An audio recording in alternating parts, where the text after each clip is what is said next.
Coming up today on David Vs Goliath. You cannot not use it, right? It's literally giving you the exact information you need to market and sell better. What do you want your customer to think? What do you want them to feel? And most importantly, what the heck do you want them to do about that? Welcome to today's episode of David Vs Goliath, a podcast dedicated to helping small businesses leverage technology to not only help them compete against their large competitors, but win. Your host is currently the CEO of Anthem Business Software, a three-time Inc. 500 recipient, and a serial entrepreneur with a passion to help small businesses everywhere find, serve, and keep more customers profitably. Please join me in welcoming your host, Adam DeGraide. Hey everyone, it's Adam DeGraide with another fantastic episode of the David Vs Goliath Podcast. Hope everyone's having a terrific day. Today we'll be interviewing Jim Kraus from Buy Persona. It's a very interesting concept. I can't wait to share it with my watchers and listeners. Thank you so much for tuning in. And today's episode is brought to us by AutomateMySocial.com, where you can automate up to 100% of your social media for your business and never have to think about it again. Save time and save money at AutomateMySocial.com. Be sure to visit us online at David Vs Goliath Podcast.com. You can subscribe to be on, get our newsletter, and also apply to be on the podcast right there at David Vs Goliath Podcast.com. Well, Jim, welcome to the David Vs Goliath Podcast. Thanks, Adam. Great to be here. So glad to have you here. Buyer Persona Institute. Fascinating idea. I was checking out the website today, and I would love for you to tell the watchers and listeners really quickly exactly what you guys do in your business and how you help. Yeah, so to try to explain this as simply as I can, we go talk to recent buyers for if you're offering a particular product or service, no matter how small or large your company is, and you're trying to figure out how do I best market and sell to prospective buyers? How do I communicate to them? When do I communicate to them? How do I educate them about my product or service and my unique value that I offer? We go talk to recent buyers that have made that exact same buying decision recently, and we collect insights around their buying journey so that we can provide insights back to you that will tell you exactly how you can best market and sell to these prospective buyers so you can influence them. I remember when I was going through a few private equity sales in all my last few businesses. I've sold three, had successful transactions with them, both to strategics and also to equity firms. One of the parts of the process of the due diligence was hiring someone like yourself to go in and doing like a survey, like a client satisfaction survey. But really, what were the reasons why you bought? Or what were the reasons why you left? Would you come back? What makes you stay? Is that kind of like the feeling that you're doing for other businesses? Yeah. So just a quick, let me just lay out a definition of a buyer persona, because that's probably a good place to start. What we do is we deliver buyer personas. A lot of folks that have heard of buyer personas sometimes think that they are a fictional avatar or profile of a role that's involved in a particular buying decision. So as a kind of easy example, if you're selling a tech product, you may have a buyer persona on a CIO, right? Because you think they're involved in the decision process.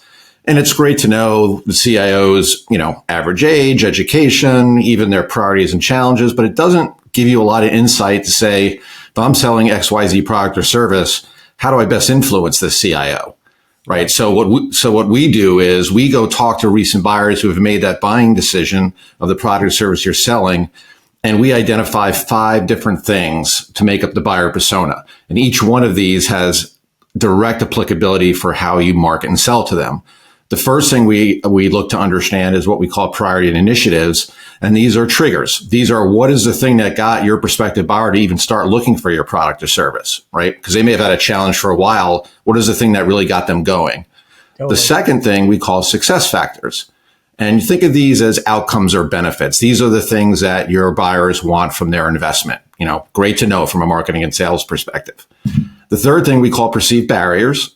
And what this is these are all the fears and concerns that your buyers have, trepidations, right? They may be, there's a lot at stake in this investment for them. We want to know what those concerns are so that by knowing them, you can address them, very proactively and make them feel assured in their decision.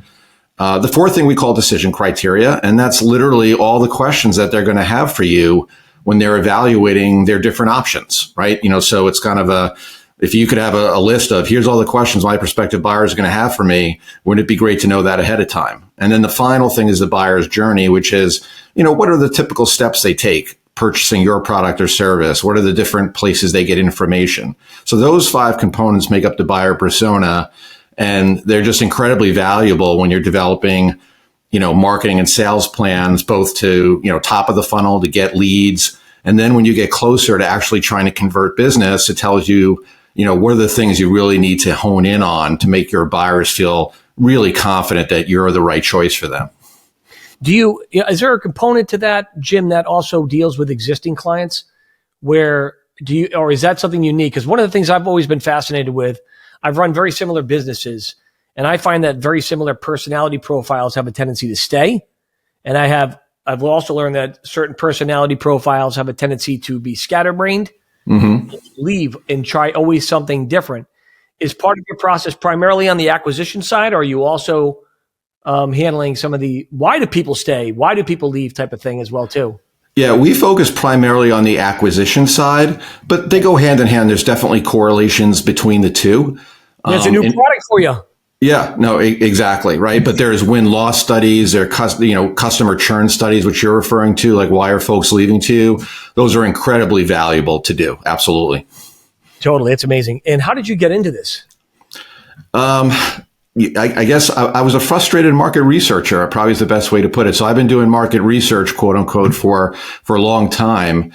And so I've been doing studies that have helped marketers and sellers in all size businesses to help them better market and sell their products and services. And I think one of my frustrations was a lot of the market research that I was doing didn't always end up being super helpful. So this methodology, the thing that I love about it is that we've never had a client that hasn't found it use. It's almost, you cannot not use it, right? It's literally giving you the exact information you need to market and sell better. So it's really a business of getting buying insight, which I love to do, and making sure that once we do it for a client, they get a lot of value out of it. So it's just really a very satisfying thing that we're doing. That's awesome. Well, we're going to take our first break from our first amazing sponsor here on the David Vs Goliath podcast. You're with Jim and your handsome host, Adam DeGraide. Here's a message from Automate My Social. We'll be right back. Do you own a business? Do you have or need a social media presence?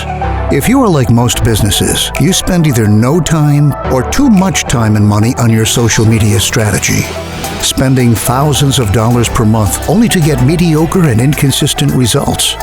This leads to frustration and, in some cases, sleepless nights. Introducing AutomateMySocial.com.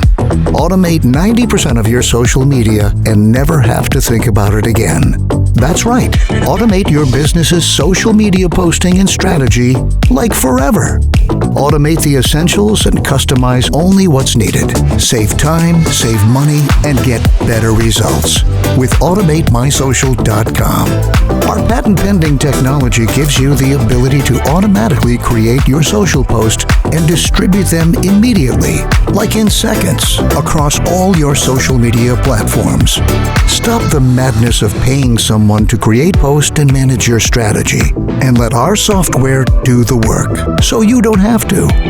Oh, and if you're an agency or social media manager, you too can let our software do all the work, and you can get all the credit. It will be our little secret. With AutomateMySocial.com, you can have it all. It's easy to use, never complains, and never asks for time off or more benefits.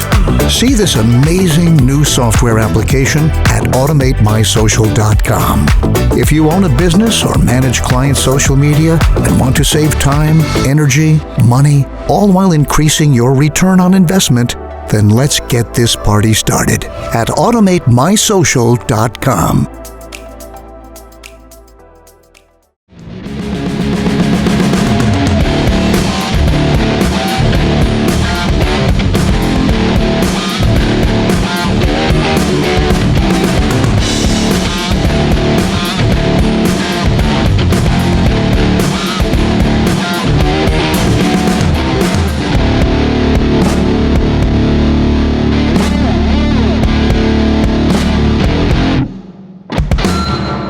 And we're back with Jim, the frustrated market researcher turned market research pro with his new business that he's working with. Now, I did notice that you're not the founder.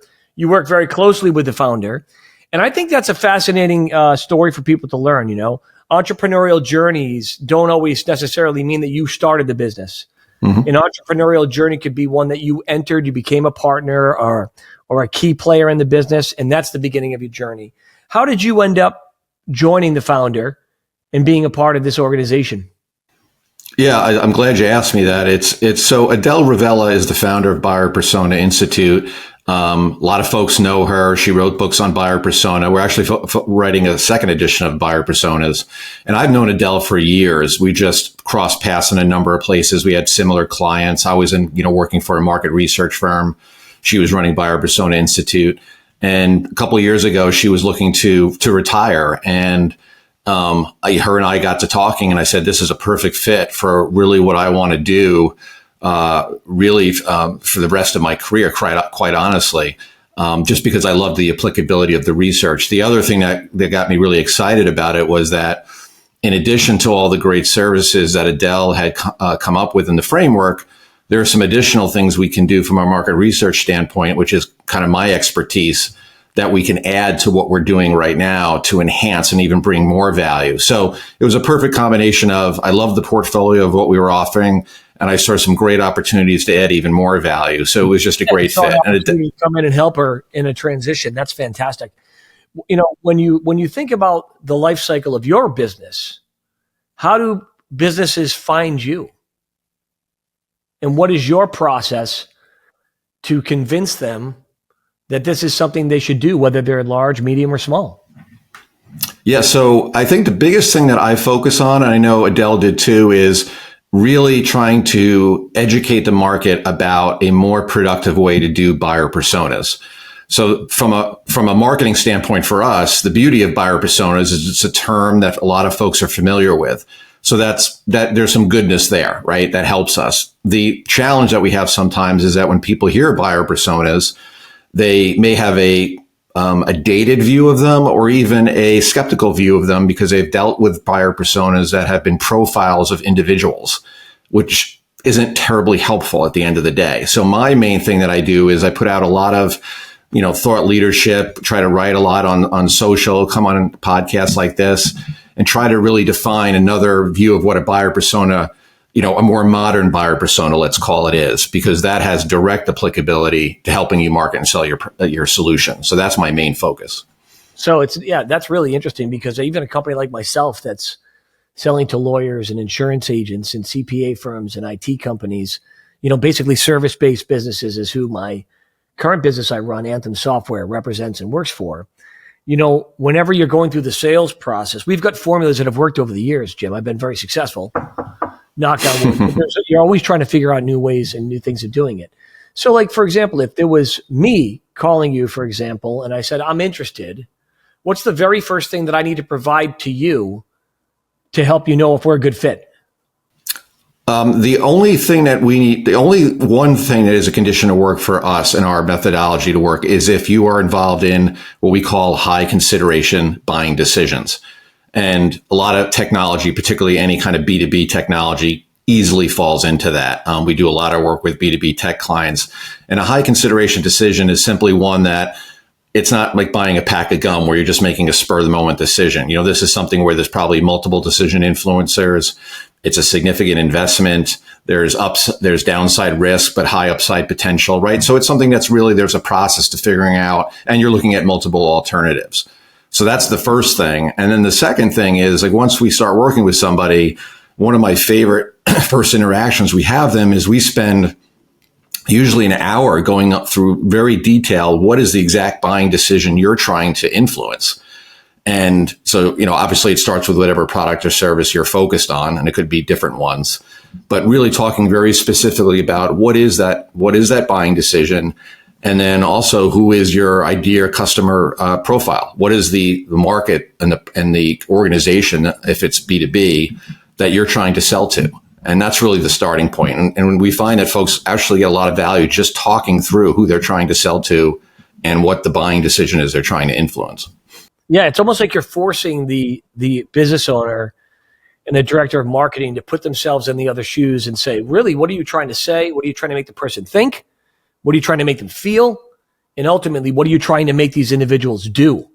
And I think that's always been the three things that I was taught by a wise sage named Eustace Wolfington many years ago. What do you want your customer to think? What do you want them to feel? And most importantly, what the heck do you want them to do about that? And I think that's very interesting that you do that. So we're going to take another break from another amazing sponsor. And when we come back, we're going to see if he has any fun in his life or if he's always this serious. We'll be right back with Jim and Adam on David Vs Goliath. At ISU RMAC Agency, we want to be your one responsible source for all of your insurance needs. From a rocket engineer in California to several hospitals in Illinois, our personal lines team specializes in hard-to-place risks and high-net-worth clientele. With 2 locations and 20-plus agents, we can write in all 50 states to better serve our clients with needs in multiple states. Family-owned and operated since 1962 and 4 generations carrying on the tradition of insurance.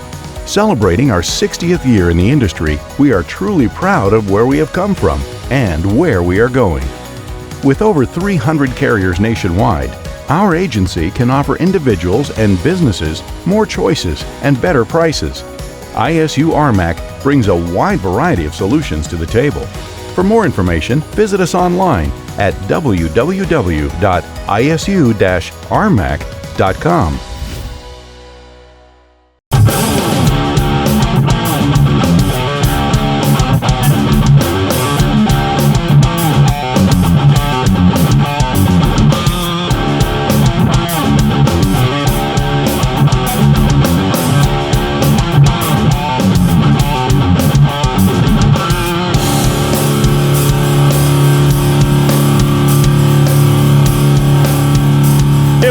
With Jim and Adam DeGraide from David Vs Goliath. Before we switch gears, talk a little bit about fun, which I know that you're involved in doing some personal training and personal fitness is important to you. What does it cost on average for a business? How do you price your product for someone, and what can they expect when they reach out to you? Yeah, so we price our product based on just the number of interviews that we're going to do for recent buyers. So if somebody wanted to work with us, we just basically charge on a per interview basis. For any of the buyer personas we do, we recommend doing at least 10 interviews, sometimes a little more, but at least 10. And the reason for that is because we can look across all the interviews and really find, patterns in what people are saying, so that when we come back with the persona, you can feel confident that the insights are credible. It's not just anecdotal. You're hearing it from one person. So we charge it really on a per interview basis. Is it hundreds of dollars, thousands of dollars per interview? How does it work out? So a typical study for us is $35,000. That's a typical study. And that includes, initial meeting to really scope out the buying decision you're trying to influence. We find all the recent buyers for you. We don't need customer lists. We don't need anything. Probably have a network of 40 plus recruiters that we use.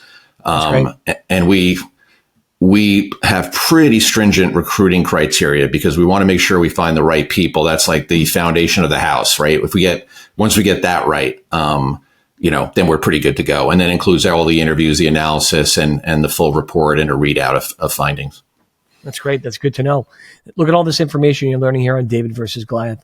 So you and I were talking in between. I hurt my back playing pickleball several months ago, and my sciatic went on me. And every once in a while now when I'm sitting down, I got ants in my pants because, shooting pain starts to go up, but it's not terrible. And then there'll be days I go with nothing.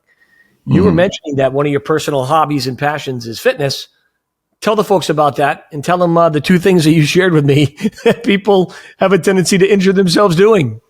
Yeah, so I'm a gym rat on the side. I found that's my recreational drug of choice to try to unwind. So I turned it into a side business just because I knew a lot about training, got my license, et cetera. And it's funny. So I have clients, and a lot of times they may tweak something, their back, their sciatica, and the first thing I ask them is, what happened? And almost without fail, they tell me it's either paddle or platform tennis, some people know it called as, or pickle. Those are the two things I hear quite often. So, man, I was having a blast. I'm like, this is the greatest old person sport ever.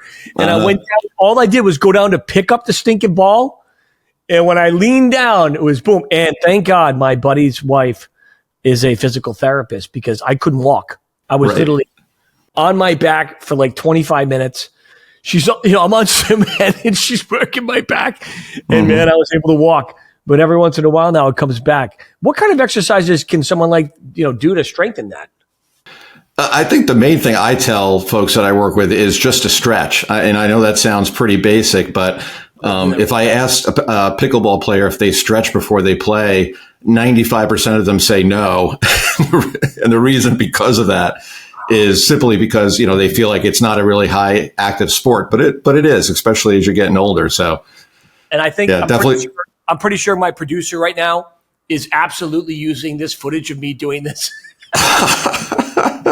No, but stretching is critical. I met a guy I was working with doctors in my last business, and they had this guy that came around and swore to people that stretching was terrible, that nobody should ever stretch in their life. He's one of those guys. I don't know if you've ever heard of this before. I never heard of this. And the guy gives passionate speeches all over the country on how you should never stretch.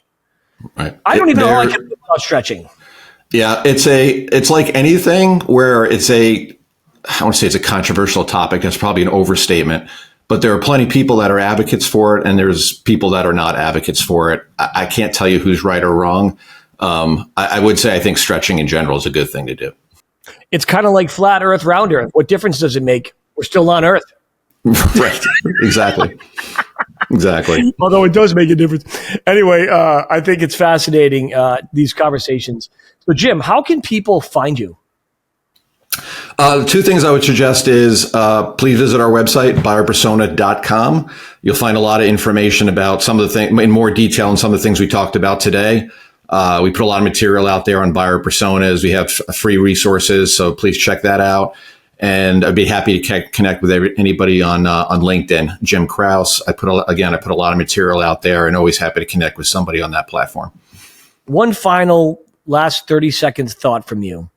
Somebody right now is considering joining a legacy business and taking over for a founder. What advice would you give them in 30 seconds or less? Just make sure you feel really good about the fundamentals of the business, that it's a market that you feel like is still going to have a future.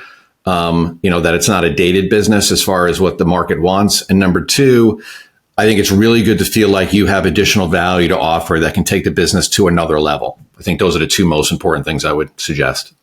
That is amazing advice, including stretching, which your host did today live on the David Vs Goliath podcast. Jim, have you had fun being here? Absolutely. Come back and see us again in the future. Watchers and listeners, another amazing episode of DVG is in the bag or in the can. Whatever you want to call it, it is done. We'll see you next week. Have an awesome day.